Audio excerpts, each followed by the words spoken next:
Okie dokie.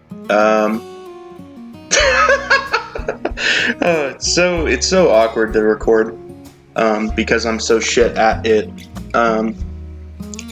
But I wanted to just kind of talk about some shit, I guess, just for fun. And you're probably gonna hear shit in the background because it's 4th of July and I live in Missouri. So, fucktards gotta be crazy. But basically the main topic, this is gonna be shorter than like a full, like hour long podcast, I guess. I feel like I should put on like an announcer voice. So today, guys, we're going crazy with the fucking media. But no, I'm not gonna do that. Basically what I want to talk about today is a story and cold ones, which I don't even know how the fuck to say what I want to say. So basically, I've been watching a lot of cold ones recently. After I realized they existed, because I wasn't previously aware that they existed. And they're very entertaining. I really do like what they're doing there with all that, and just like just the podcast with the idea of bring people in that are very interesting, get them hammered, see how it goes. Just that kind of idea. Why is this like, I don't know.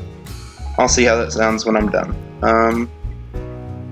But yeah, I've been watching a lot of them. I'm currently watching the 2 Mad episode, and I paused it to record this. And the thing that they've inspired me to do is alcoholism, which sounds stupid, but I think it sounds very fun, is to basically do what they do, which is get drunk as fuck and do a podcast. And so I was thinking about that today. I was like, man, it'd be so fun to get drunk, but I have no alcohol because I'm 17 and I don't want to steal. And so I was like, what has alcohol that you can drink at home? And so I was like, man, I want to get drunk and record something. And so I was like, oh yeah, mouthwash has alcohol in it. And so I go to my bathroom, of which I have a significant amount of mouthwash. I read it. It says it has 17% alcohol, 17% alcohol. And I thought that sounded great. And so I start to drink it. First I do a shot of it just to see if it's palatable, because I haven't used mouthwash in a long time because I'm a nasty bitch. But I do a shot of it and I'm like, that's nothing. Right? And so I take a big mouthful, right? Because that's the logical progression. You go shot to fucking chug, basically. And so I take this big mouthful and I'm like, okay, that kind of sucked, but like I can do that, I think. And so I wait a couple minutes because I'm watching cold ones, or listening to cold ones. And so I go to fucking take another big drink, like full mouthful, and then I just go whoop, and I swallow it. I'm like, oh fuck, that shit hit different. I gotta spit. I just fucking, oh god damn, I just fucking went in. I mean, it was like projectile fucking Exorcist, my fucking, and it was in my fucking sink. Like I couldn't even have like moved over to the toilet where you can like flush it. It's in my fucking sink, right? And it's just like, I throw up, and then I'm like, oh, I'm glad that's over. And I just fucking spew. I just fucking spew. Again, and it's blood red. It's blood red puke. And I'm like, oh fuck, this is concerning. Did I just fucking kill myself on accident? And then it like clicked in my brain. I was like, it's 4th of July. I've been eating hot Cheetos. I got blood red, hot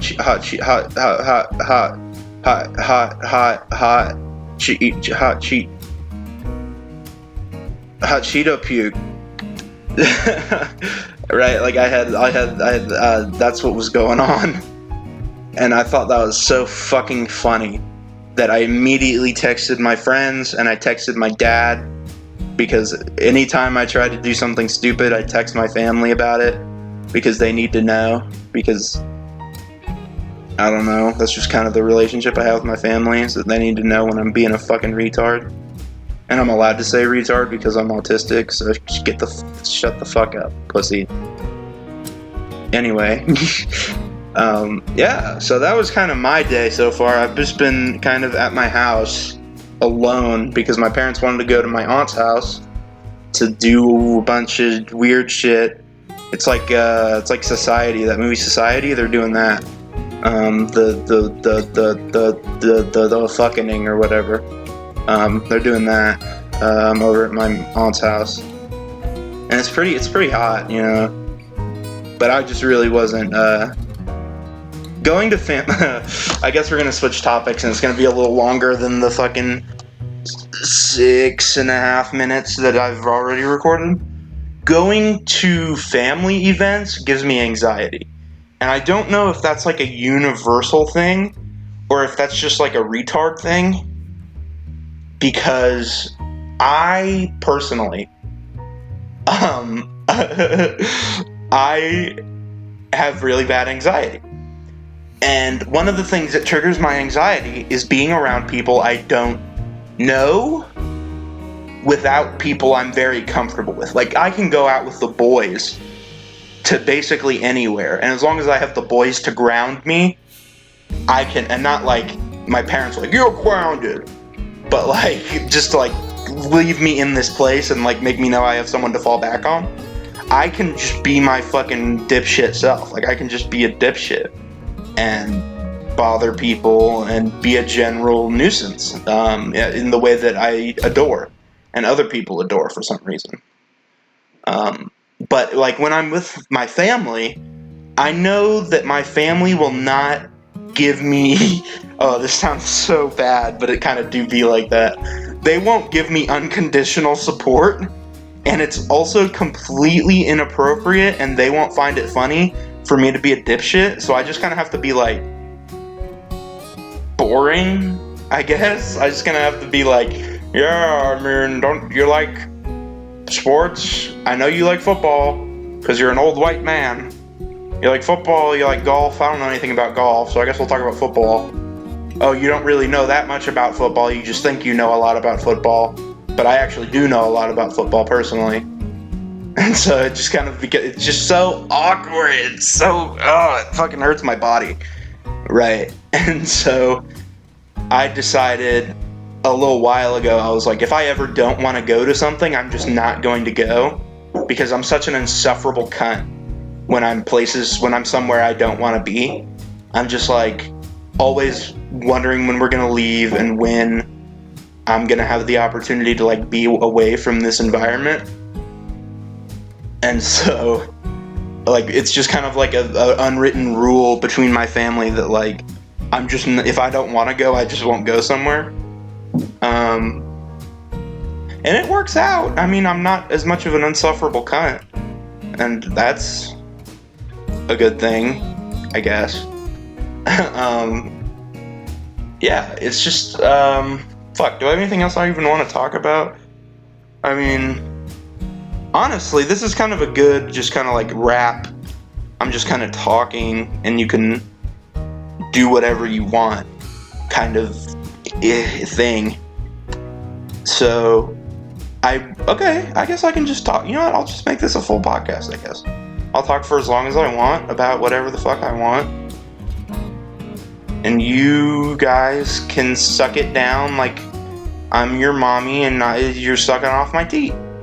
Not good shit. Okay, so this is kind of an old topic, to be honest.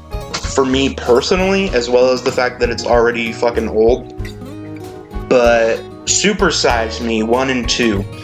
I had to watch Super Size Me 1 in school, like in health class, because they were like, you need to know that this shit will kill you. It's like the weed conversation where they're like, if you smoke weed, you will have heart congestion, and you'll have AIDS, and you'll get cunt cancer, and your pussy lips will fall off, and you'll die. Right? It's like that kind of like brainwashing shit. Except like the McDonald's thing is true. Like, it's true. And you shouldn't do drugs if you're a minor, at least. Because I used to do a lot of drugs. You might know. I don't know when I'm releasing this compared to other times I've recorded. But, yeah, I used to do a lot of drugs. But I've since stopped. Just thinking about trying to drink mouthwash makes me it's really fucky. But yeah, the Super Size Me thing is so fucking interesting because here's the thing, the first Super Size Me is dog shit. If you go back to watch it, it's pretty fucky, to be honest, because like it's just him and he's just like, man, I'm eating this shit and I feel bad. Goddamn, why I feel like shit. And it's just like, he goes to the doctor and they're like, this is exactly why you feel bad. And he's like, man, this is bullshit. Why do I feel like this? And he's like depressed and shit. And it's pretty fucking funny. It's pretty funny. Cause it just completely like unravels his fucking life. But the Super Size Me 2, the fucking, what is it called? Holy Chicken? Right, and it's like, it's funny because it's like, did you know that fried chicken is like bad for you, but like so is grilled chicken? Like the whole thing could have just been like, grilled chicken is bad for you anyway. And I would have been like, man, fuck, I guess I don't get to eat that no more if I don't want to be a fat ass. Which I am a fat ass anyway, so I'd still eat it, but, it's just like, it's such an interesting concept where he's like, I could just eat this shit for a month and let you guys see the fact that I feel like shit, but that doesn't really get anyone anywhere. Like, it's almost like, it's like self-reflective, where he's like, yeah, it proves a point, but I feel like now that I've made that previous thing with the first Super Size Me, it doesn't really get us anywhere to just do the exact same concept again.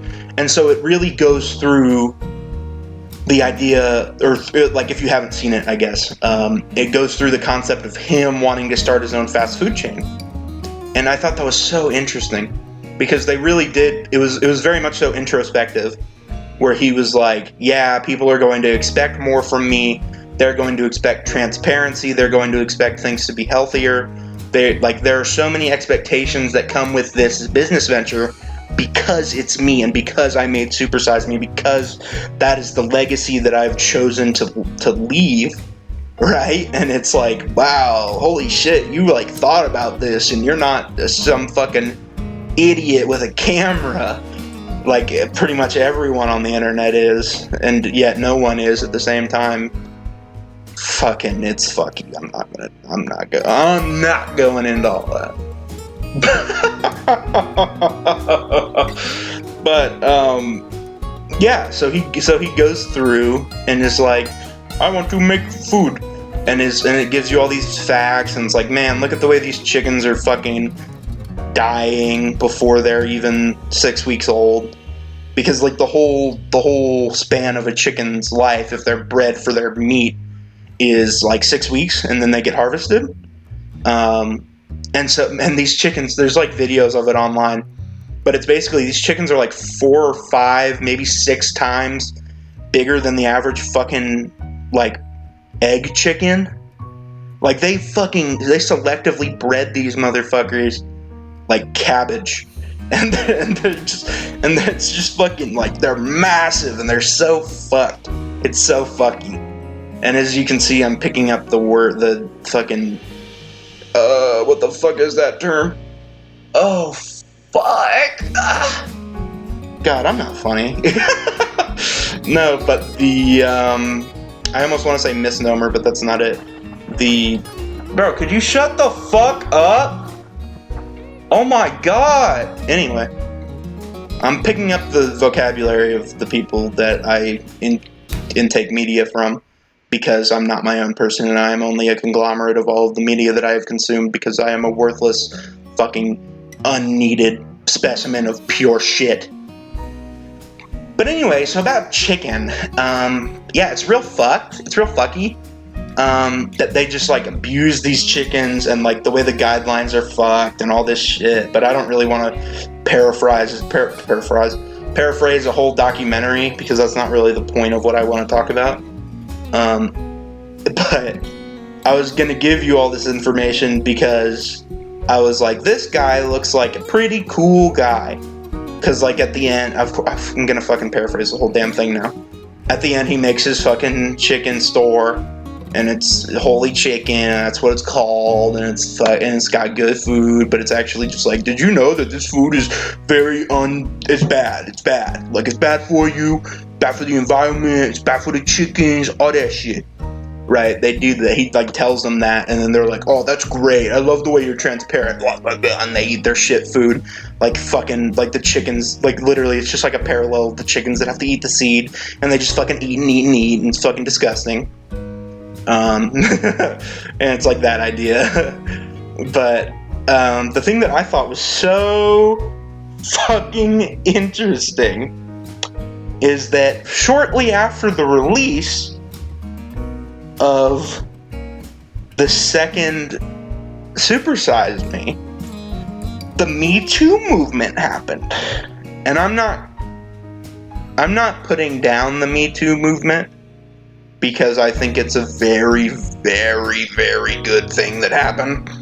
Right, like, obviously there are some shit aspects of, like, false accusations, but, like, I don't know if, maybe I just have to tell you guys, but the amount of false accusations compared to real, actual, like, it happened is literally, like, 1% or something. So, fuck off if you think that it was a bad thing. You stupid, insufferable cunt. I hope you fucking die. Unless you're watching this and you would continue to watch, then you're okay. But, yeah, he put out this Me Too thing, and he was like, I have cheated on every person I've ever been with. And I'm like, that's fucked, bro. Why would you? Like, I get why he was doing it. He was kind of the pursuit of transparency that he kind of has made his whole life a part of. But it was just so funny. To me, and it was so respectable because he was like, I have been accused of rape when I was in college, but he didn't even like just say this is not rape, like I did not rape her, because I think that the definition is very much so flexible, and the way that someone feels about certain things is very different, and it's not concrete, right? And so like basically the idea was that like he was with this girl and she was like, I don't want to have sex. And then he was like, ha ha ha, okay. And then they like were making out, and then they like went on, and then like they ended up fucking, and then in the middle of them fucking, she just like had a breakdown and was like, I can't do that, and like went into like a trauma-induced breakdown. And he like tried to comfort her and everything, but then later on, she had while they were still in college, she had a project where she like name dropped him as like a rapist, or like that he raped her or something. And I was like, damn, that's so interesting for someone in the spotlight, because he was currently in the spotlight. For him to, I'm not gonna like deify this man for saying he raped somebody, right? Because like that's not the idea that we want to support here.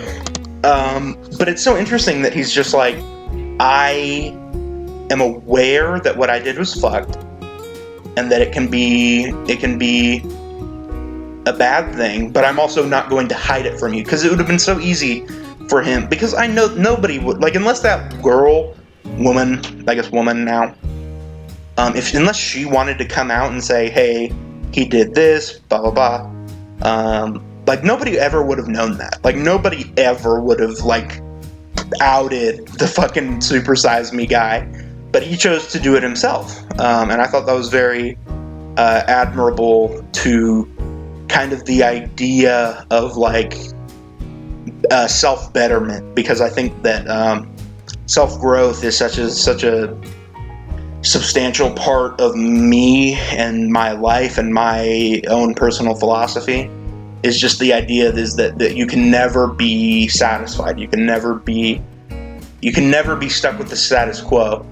And it, to some degree, it kind of falls in. I just watched a video the other day, actually, about SpongeBob, about SB12129. Basically, the fucking alone, the fucking episode of SpongeBob with Squidward, and he like goes back in time and shit. And it basically talks about ancient hedonism and the concept of like being happy it's not a state of being. You know what I mean? It's not like I need to do XYZ and then I will be happy. It's just kind of like a passing, fleeting moment kind of thing, and you have to be in the moment, and you have to have that negative to have the positive, like kind of like a fucking Kingdom Hearts, you cannot have light without darkness type beat. And it's so interesting. I don't know, it's just so interesting to think about, because I do think that is very true on many different fronts of just like, you need to have down days so you appreciate your good days, and you can't just revel in... I'm literally thinking of the wrong video right now because it was about Squidville and it wasn't about SB129, but it was by the same guy, so shout out to whoever he is. So if you find either one of those videos, good for you. I was gonna say tell him I sent you, but he won't know who I am, and you don't know who I am, and they don't know who he is. You know, the whole fucking spiel. But, like, the idea of, like, you cannot be complacent with the things that make you happy because they won't make you happy anymore after time. Because, and that's something that it kind of stuck in my brain, because I'm like, I am a lazy sack of shit. Genuinely. I'm a stupid, lazy piece of shit. And I don't want to do anything that anything that makes me uncomfortable. Like outside of, like, comedy in public, or what I think of as comedy, but other people probably wouldn't even find funny, of just, like, being a dipshit in public, the fucking too mad type shit, where you're just like, man, fucking, motherfucking beans, bitch, what the motherfucking, Africa, and, like, saying weird dumb shit, and, like, making jokes, and being like, I beat my dick in the bathroom, and, like, saying weird shit in public, and just trying to, like, it's kind of like that, the idea of, like, you find the most comedy in uncomfortability, and so you have to make yourself uncomfortable and make other people uncomfortable just to try to find that common ground kind of thing. And then the absurdity of it, the bizarre absurdity of what you are doing and what you are saying becomes comedic in that tense. God, how the fuck was I supposed to end this? Like that idea, that's like the only uncomfortability that I really strive to have. Like, I don't work out. I don't do school. Like, I don't do school because I'm about to take my high set, which is basically a way to test out of high school. I'm about to do that in a couple days, in 2 days. So that'll be fun. I guess I could update you motherfuckers on that when that happens, if I fail or I don't. But I never do anything to make myself uncomfortable. I only revel in the things that I think make me happy.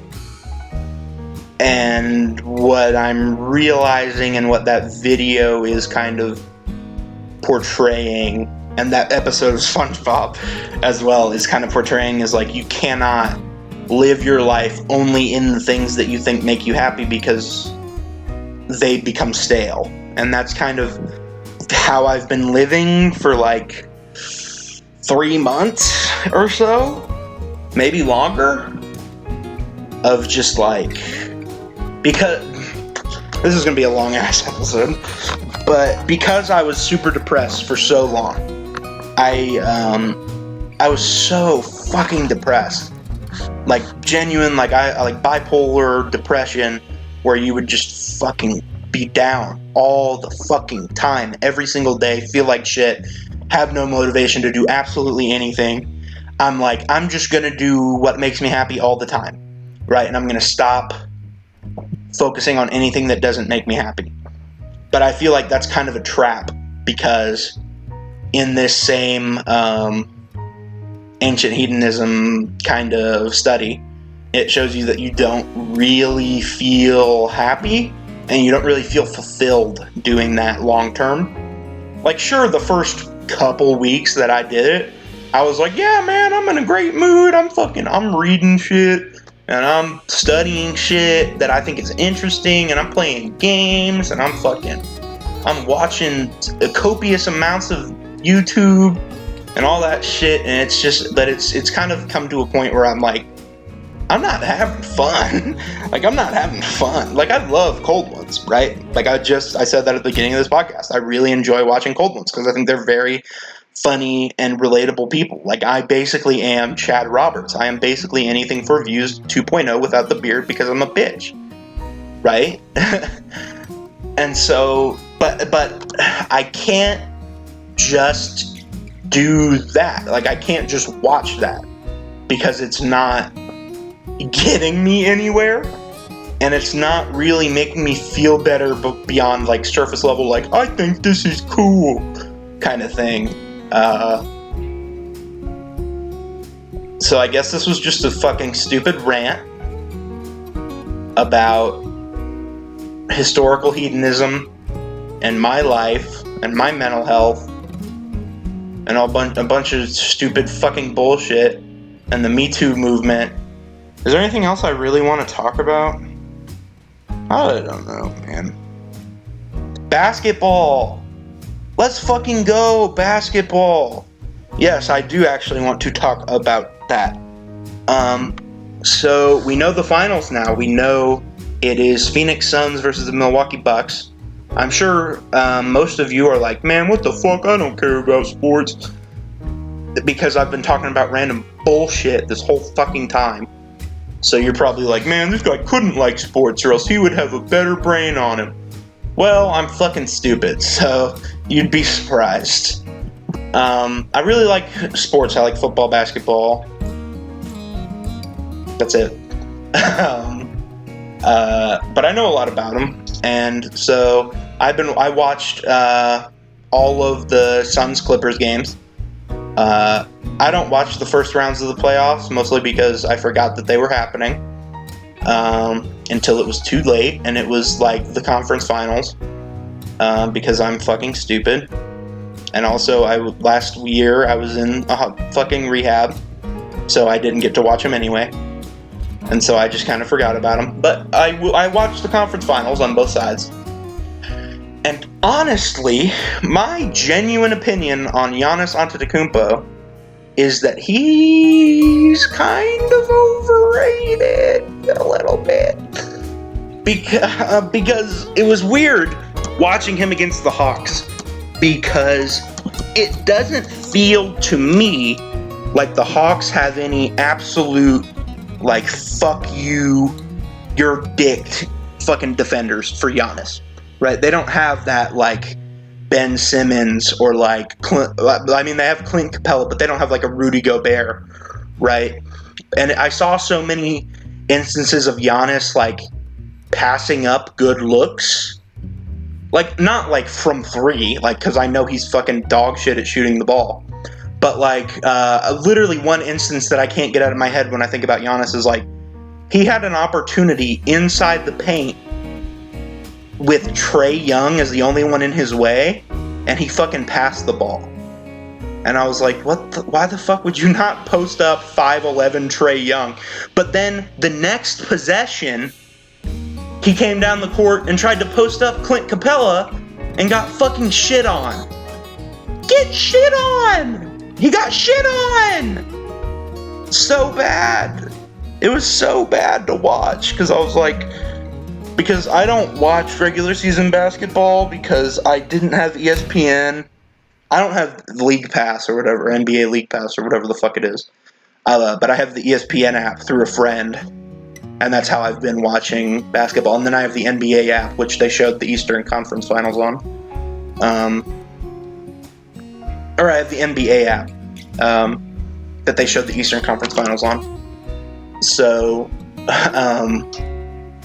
it was so strange because you hear so much about Giannis being the Greek freak. He is somebody that you almost can't guard.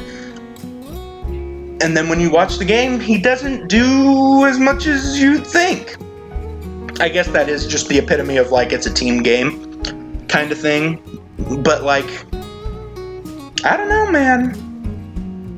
LeBron takes the shot almost all the time. And if he doesn't, someone else misses. And that is another thing that I guess I want to bring up because I talked to my fucking mom about it. Chris Middleton sucks big fat donkey dick. No offense to him. I would love to meet him someday. I think he is a fantastic basketball player. He really is.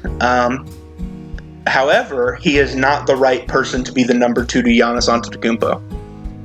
And they might win the finals this year because they're in the finals. So I don't know who's going to win yet. They haven't even played a game of the finals yet. But I don't know. Maybe it's because Chris Middleton really heated up in the last 2 games of that series. Maybe that's the player that he really is, and that, like, the first couple games of that were just, like, flukes, that he was just kind of playing like shit, and he couldn't hit a fucking shot to save his life, or anything like that. But I was just watching him, and I was like, he doesn't make threes. He can't drive, because he's like fucking Kyle Anderson out there, just fucking moving in slow motion. He couldn't really pass. He didn't pass to anyone but Giannis, unless it was just like a fucking, like, a play where you go boop, boop, boop, and you just, like, pass it around the fucking arc, right? Like, he just didn't seem to do much that was helpful, and and I don't know if he's ever really been considered an elite defender. He really isn't. His speed and his athleticism really fuck him over there. I don't know, man. It was just so strange. And then also, Drew Holiday fucking sucks dick and balls offensively. And that's just a fact. Like, I mean, like, he kills me to watch offensively because he can't shoot, he can't drive, he's too short to drive, and he has absolutely no handle. Like you know when you watch, like, Ja Morant, or you watch, like, fucking Trae Young, or you watch, like, I know I'm naming really good point guards, but Drew Holiday is considered in that tier of, like, very good point guards. At least defensively. Defensively, he's great, obviously. People know that. All defensive first team guy. Super talented guy.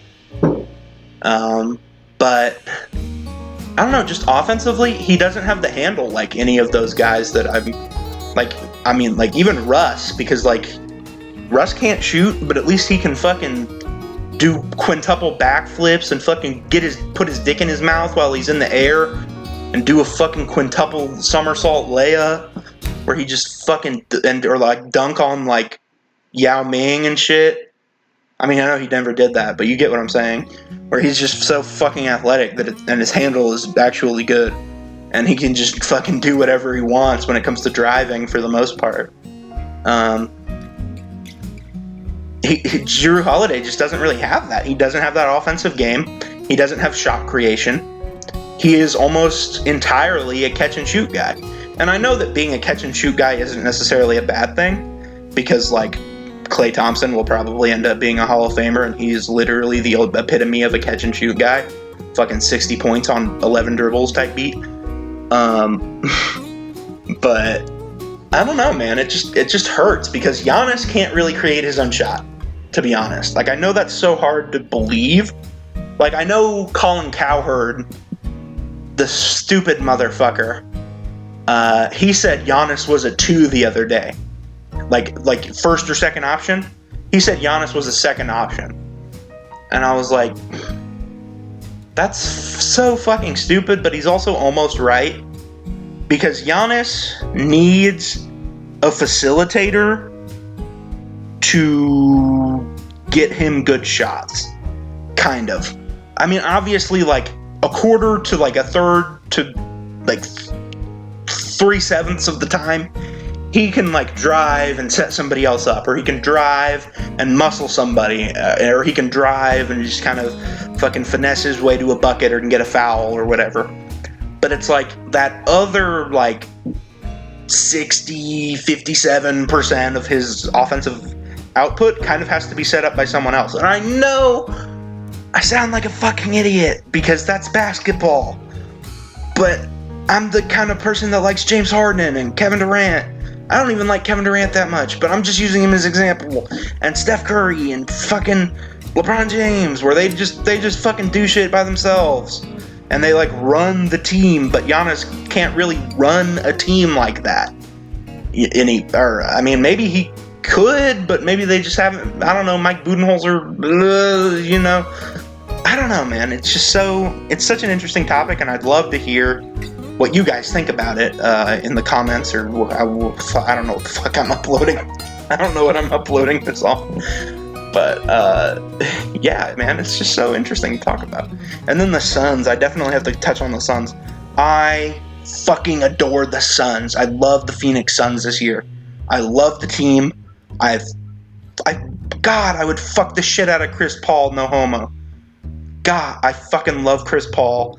Devin Booker is maybe the most fun young player to watch that isn't named Luka.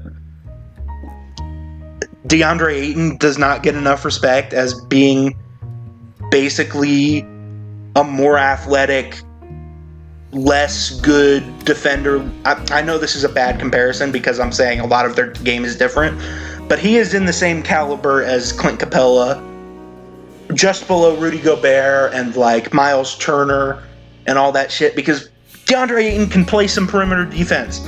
He is very similar to fucking Bam Adebayo, except he's less athletic and not quite as good at facilitating. He's not very good at facilitating, but he's not as good at, like, perimeter defense.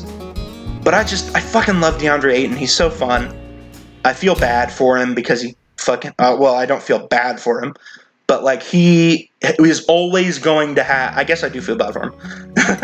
He is always going to have Luka and Trae Young fucking hanging over his head for, like, his whole career, because people are going to be like, they took you over Luka, and Luka's the next Michael Jordan, and they took you over Trae Young, and he's the next Steph Curry, even though he shoots way more inefficiently.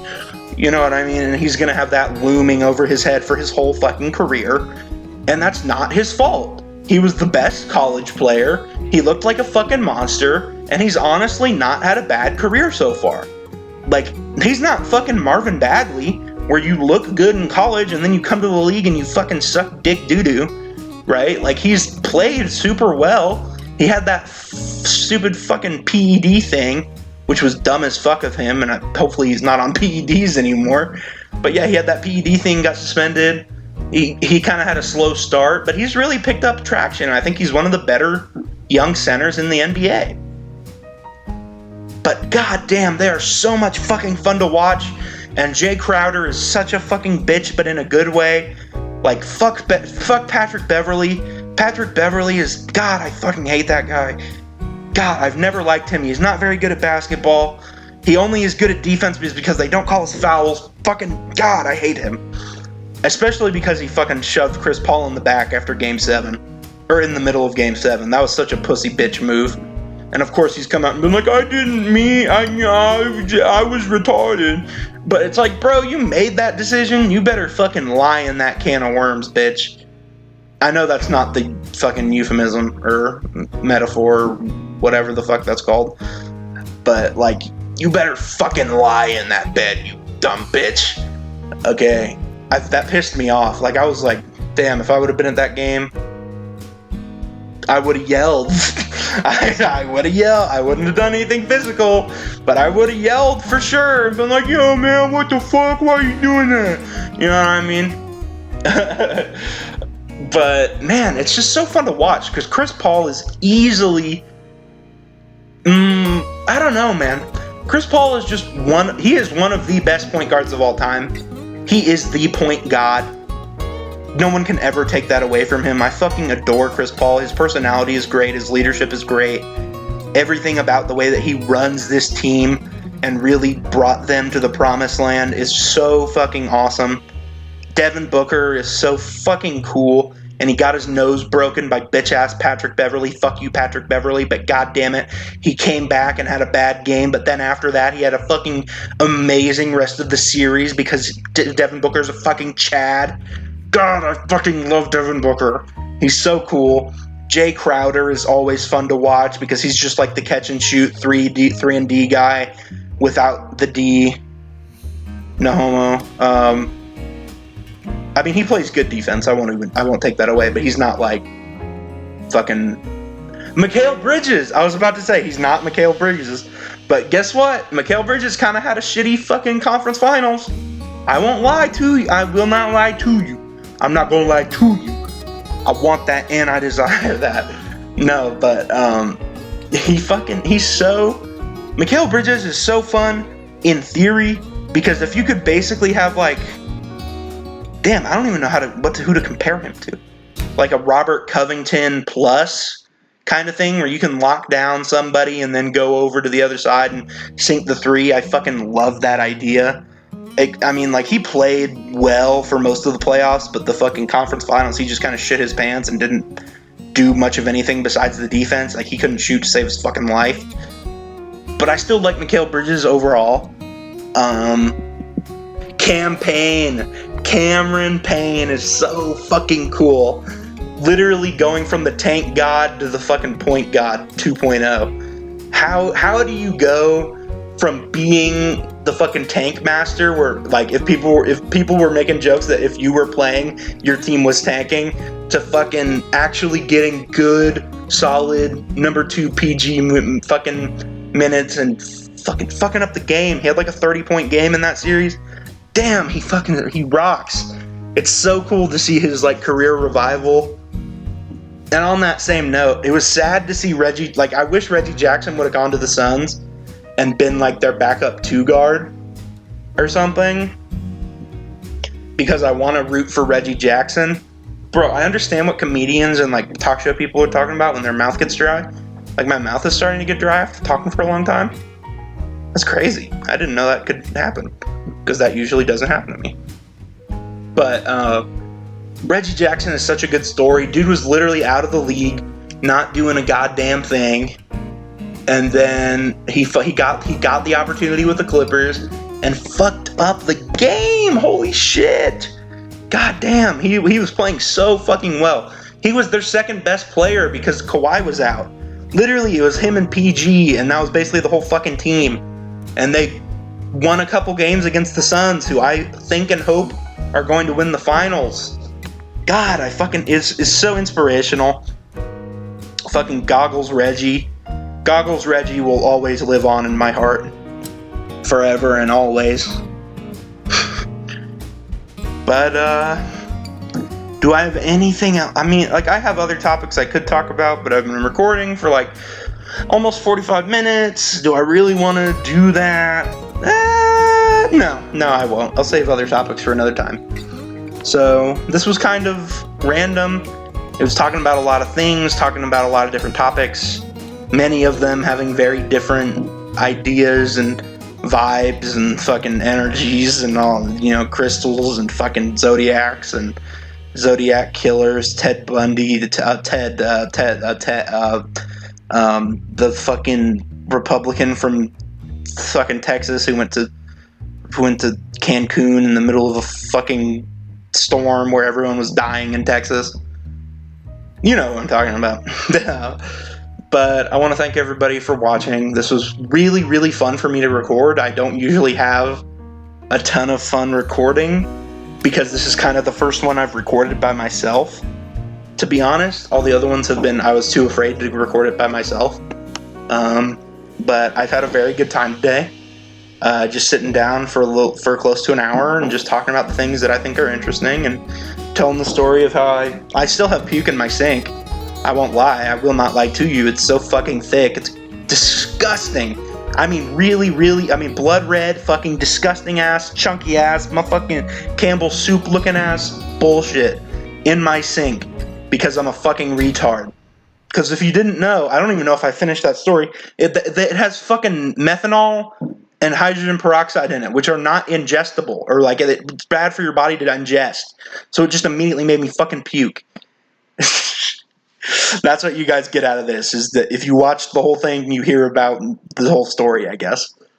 But again, thank you guys so much. It's me, Ely DuBray, Elijah DuBray, and I'm signing off for today. Bye-bye.